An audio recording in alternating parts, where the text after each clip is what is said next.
So I was browsing Metacritic the other day, cause apparently that's what I fucking do for fun, and I thought that I could make my boys' night out even more fun by checking out what the highest rated games of all time are.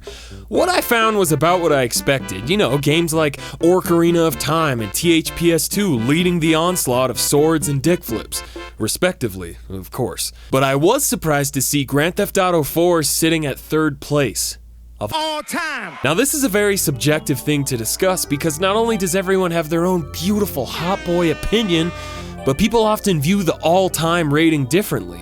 Do you judge by how innovative and impressive it was at the time, or how well it holds up to this day? I personally usually go by the second option when people ask me that loaded-ass question because I feel like it's a much more straightforward way of figuring out what your favorite games are. Basically, if I'm sitting down to play a game and I have every game of all time available in front of me, it's likely that I would still choose to shred with my boy T-Hawk. But can I say the same thing for GTA 4, hot boy? Does this game still deserve the high praise 8th grade Jakey gave it? Is it maybe possible that all of the perfect 10s were influenced by hype and excitement? Holy shit, is Piccolo gonna suplex Gohan on the next episode? Find out next time on Dragon Ball Z.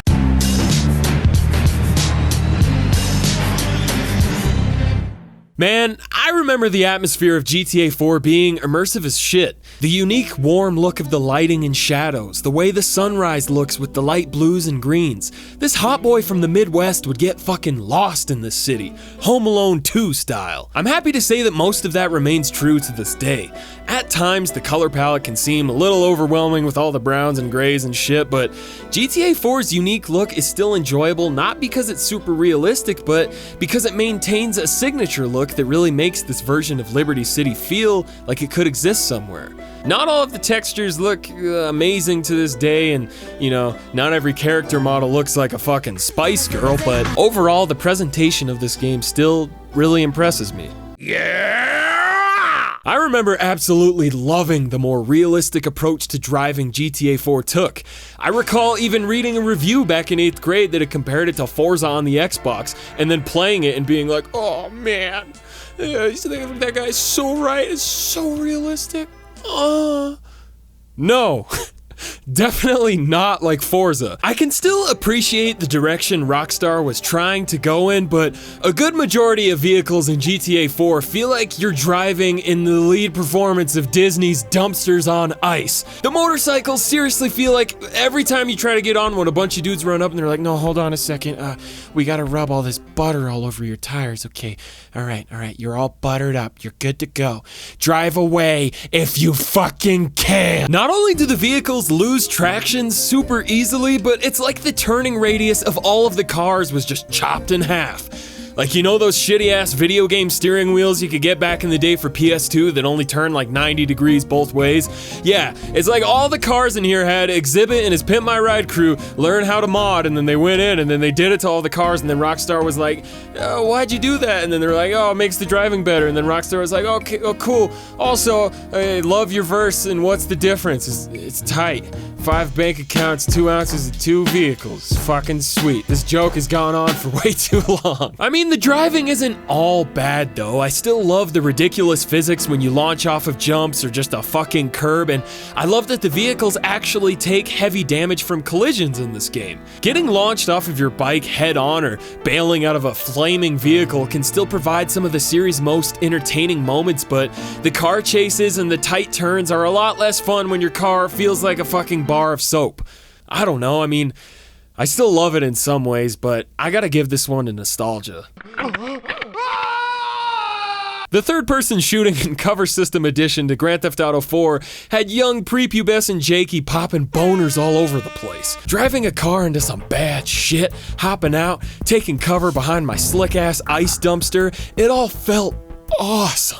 While controlling Nico and doing all of this is still adequate, Nico's movement and the animations can feel incredibly sluggish at times, and this is only worsened when you're trying to get in and out of cover. The ragdoll physics still make shooting dangatangs feel really solid and punchy though, but swapping weapons is a lot more troublesome than I remember. Not only is having to use the D-pad to swap weapons mid-combat inconvenient as fuck because you're taking your thumb off of the control stick, but Nico also really likes to take his time sometimes. Maybe I can't give him shit though. I mean, I'm not hauling a bunch of rockets stuffed inside my fucking tracksuit. I don't know. Combat is still okay. We'll give this one to True Nostalgia style. Alright, little hot boys, so this part, along with the whole video, is obviously incredibly subjective. If you absolutely love this story, I can't and will never try to take that away from you. But for me, while the premise is still intriguing and the backstory of Nico can still be kinda compelling, replaying this game at an older age exposed me to Rockstar's biggest problem.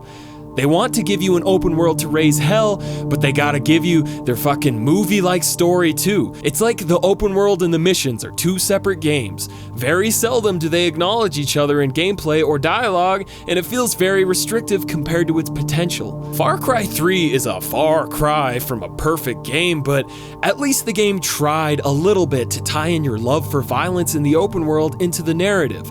Undertale is an even better example, a game where how you play dramatically affects characters' behavior towards you and the overall outcome of the story. Games can be more interesting than movies in their storytelling with their complex systems of choice and circumstance, but the extreme linearity of the majority of Grand Theft Auto's missions with stupid tailing missions and scripted chases and the boring combat encounters, it's like, they just don't really do it for me anymore. I think Nico is a fantastic idea for a character worth exploring, but if Rockstar wants to tell his story like a movie, he deserves a better movie. My goal with this video, and I don't know, maybe this series, if I do a fucking series on it, isn't to just shit on highly reviewed games I remember loving, but to just try and offer a fresh, honest look at games that I remember loving but seldom revisit. Grand Theft Auto 4 is far from a bad game, and I'll still probably go back and have some fun in it, but in my book, it is far from a perfect 10. What do you think? Do you disagree? Explain why. Start a discussion with your friends, question your favorite games. Always be a hot boy gamer girl. Thank you for watching this video, and I just want to say another special thanks to all the hot boys that have been supporting me on Patreon. You've seriously changed my life in a way that's allowing me to continue to make these videos for me, but also for you. I really mean it. Thank you. Also, Hot Boy Nation t-shirts are on the way, still getting it figured out, but expect them to come out next month. Fucking, if you're on Patreon style, all the beats I've been using in my videos, gonna drop those in a couple days too, like the instrumentals for them, should be some tight sliz. You know, follow me on Twitter, follow me on Snapchat, follow me on Bebo, MySpace, get at me on MSN. Okay, this has gone too long. Love you guys, see you next week.